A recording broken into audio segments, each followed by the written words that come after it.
Hello बच्चों, welcome back to our YouTube channel maths by D K sir. So बच्चों, कैसे हैं आप सब? आई होप आप लोग अच्छे होंगे, पढ़ाई ज़रूर कर रहे होंगे बच्चों। सो इसी तरह पढ़ते रहिए।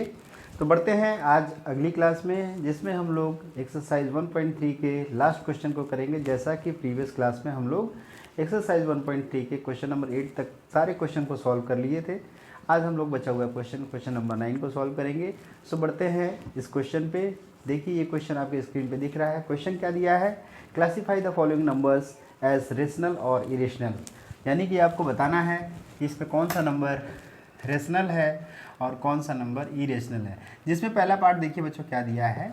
ये दिया हुआ है स्क्वायर रूट ऑफ 23। ज़रा ये बताइए बच्चों, इरेशनल के लिए क्या डेफिनेशन बताया गया है? याद है किसी को? इरेशनल के लिए डेफिनेशन बताया गया है। 3 तरह की डेफिनेशन अभी तक हम लोग पढ़ चुके हैं बच्चों। पहला हमने पढ़ा हुआ है कि ऐसे नंबर्स जिनको हम पी बाई क्यू के फॉर्म में रिप्रेजेंट नहीं कर सकते हैं, वे नंबर्स क्या कहलाते हैं? इरेशनल नंबर कहलाते हैं। ठीक है। सेकंड डेफिनेशन, ऐसे नंबर्स जो नॉन परफेक्ट स्क्वायर होते हैं या फिर जिनका स्क्वायर रूट फाइंड आउट नहीं हो सकता है, मतलब सिंपली इंटीजर के फॉर्म में नहीं हो सकता है। डेसिमल के फॉर्म में तो मिल ही जाएगा, बट इंटीजर के फॉर्म में उसका स्क्वायर रूट फाइंड आउट नहीं हो सकता है, तो उनको हम बोलते हैं इरेशनल नंबर। तीसरा डेफिनेशन क्या है, जो लास्ट डेसिमल एक्सपेंशन पे बेस्ड है, जो है कि ऐसे नंबर्स जिनका डेसिमल एक्सपेंशन क्या होता है? Non terminating and non repeating decimal होते हैं, उनको हम बोलते हैं इरेशनल नंबर। ठीक है। तो बढ़ते हैं इस क्वेश्चन को देखते हैं। ये क्या दिया हुआ है बच्चों? अंडर रूट ऑफ 23 दिया हुआ है। 23 का कैसा नंबर है? आप लोग अच्छे से जान रहे हैं कि 23 ये फर्दर फैक्टराइज नहीं हो सकता है। ये प्राइम नंबर है, मतलब ये नंबर 1 से डिवाइड होगा और खुद से ही डिवाइड होगा। इसके मतलब ये फर्दर फैक्टराइज हो ही नहीं सकता है, तो पेयर इसका बनेगा ही नहीं। मतलब इसका स्क्वायर रूट हम लोग इंटीजर के फॉर्म में फाइंड आउट नहीं कर सकते हैं। डेसिमल के फॉर्म में मिलेगा, वो कैसा होगा? नॉन टर्मिनेटिंग नॉन रिपीटिंग होगा। सो इस वजह से ये क्या हो जाएगा? इरेशनल नंबर हो जाएगा। ये कैसा नंबर हो जाएगा? Irrational number. बढ़ते हैं सेकंड पार्ट पे। सेकंड पार्ट देखिए बच्चों क्या दिया हुआ है, स्क्वायर रूट ऑफ 225। अब ये देखिए इन दोनों में अंतर है कि नहीं? 225 कैसा दिया हुआ है? ये दिख रहा है कि ये कंपोजिट टाइप का नंबर है, मतलब ये फैक्टराइज हो सकता है। चेक करते हैं कैसे होगा। 225 को स्मॉलेस्ट नंबर जो 5 का मल्टीपल होगा, देखिए 3 होता है, 3 के मल्टीपल में 5 आता है। 3 से चेक करते हैं। 3 7 जा 21, 3 5 जा 15, बिल्कुल हो गया। ये 25 के टेबल में आता है। फिर 5 से डिवाइड करेंगे, 5 5 जा 25, 5 1 जा 5। तो इस तरीके से आपका ये फैक्टराइज हो गया, जिसमें आप देख रहे हैं यहाँ पे 3 का पेयर बन रहा है और 5 का पेयर बन रहा है। तो आपको स्क्वायर रूट तो निकालने आता ही है, जिसमें आप क्या करते हैं, फैक्टराइज करने के बाद नंबर का पेयर बनाते हैं और जो पेयर में से एक एक नंबर को बाहर निकाल लेते हैं। ये पेयर बन गया 3 का पेयर, ये बन गया 5 का पेयर।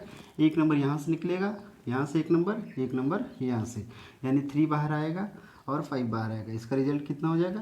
15। क्या 15 पी बाई क्यू के फॉर्म का होता है? बिल्कुल होता है। सो इसलिए कैसा हो जाएगा? ये रेशनल नंबर हो जाएगा। बहुत ही आसान था। थर्ड पार्ट बढ़ते हैं। थर्ड पार्ट बच्चों देखिए क्या दिया हुआ है। ये दिया हुआ है 0.3796। 0.3796।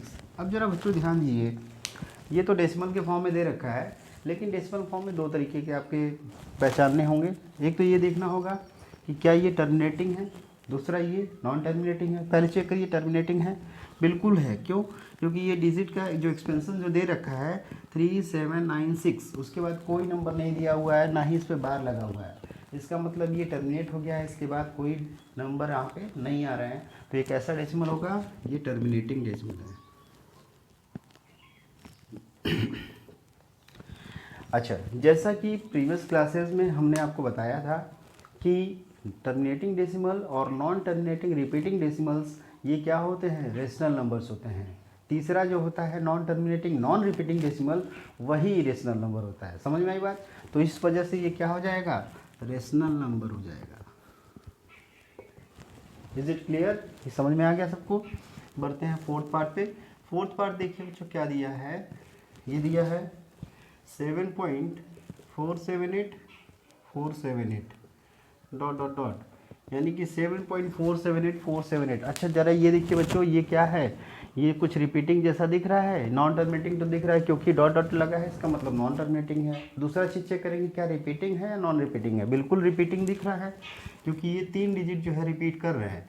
तो क्या इसको हम लोग इस तरीके से लिख सकते हैं 478 बार, ये तीनों डिजिट रिपीट कर रहा है। तो अभी मैंने बताया कि ऐसे नंबर्स जिसका डेसिमल एक्सपेंशन नॉन टर्मिनेटिंग और रिपीटिंग होते हैं वो नंबर्स पी बाई क्यू के फॉर्म में लिखे जा सकते हैं। That's why they are rational numbers.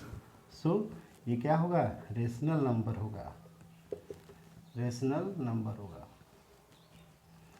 Last part of this question क्या दिया हुआ है, 1.10 100 100 1.10 100 100 100 1 4 times 0 1 डॉट डॉट डॉट। देखिए बच्चों, ऐसे कई सारे क्वेश्चन मैंने आपको बताया हुआ है, एग्जांपल्स में भी बताया हुआ है, क्वेश्चंस में भी बताया है कि ये टाइप के नंबर जो है रेशनल नंबर होते हैं। कैसे पहचानना होता है, पहचानने का तरीका ये होता है बच्चों कि यहाँ पे देखिए कि 1 पॉइंट, ये तो नॉन टर्मिनेटिंग दिख रहा है। नॉन टर्मिनेटिंग कैसे दिख रहा है, डॉट डॉट डॉट लगा हुआ है, इसका मतलब नॉन टर्मिनेटिंग है। नॉन रिपीटिंग कैसे चेक करेंगे, उसका तरीका ये होता है कि बच्चों देखिए रिपीट में क्या है, कुछ फिक्स डिजिट वही रिपीट करते रहेंगे।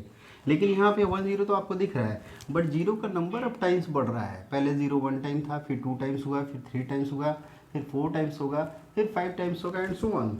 सो इस वजह से क्या हो जाएगा, नॉन टर्मिनेटिंग तो है ही, नॉन रिपीटिंग भी हो जाएगा।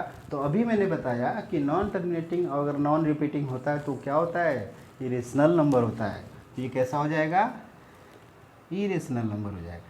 तो यहाँ पे कितने नंबर इरेशनल नंबर हैं, ये है 5th पार्ट और 1st पार्ट, ये दोनों ही नंबर इरेशनल नंबर है, बाकी तीनों नंबर रेशनल नंबर है। सो इस तरीके से क्वेश्चन नंबर 9 कंप्लीट हो गया है। कल नेक्स्ट क्लास में हम लोग जो है रियल नंबर के रिप्रेजेंटेशन देखेंगे, कहाँ, नंबर लाइन पे, ठीक है। सो आज की क्लास यहीं पर फिनिश करते हैं। अगर हमारी क्लासेस बच्चों अच्छी लग रही है तो हमारे वीडियोज़ को लाइक करिए, अपने फ्रेंड्स के बीच में शेयर करिए और हमारे चैनल को ज़रूर सब्सक्राइब करिए, है ना। तो मेरे चैनल को ज़रूर सब्सक्राइब करिए। So thank you everyone.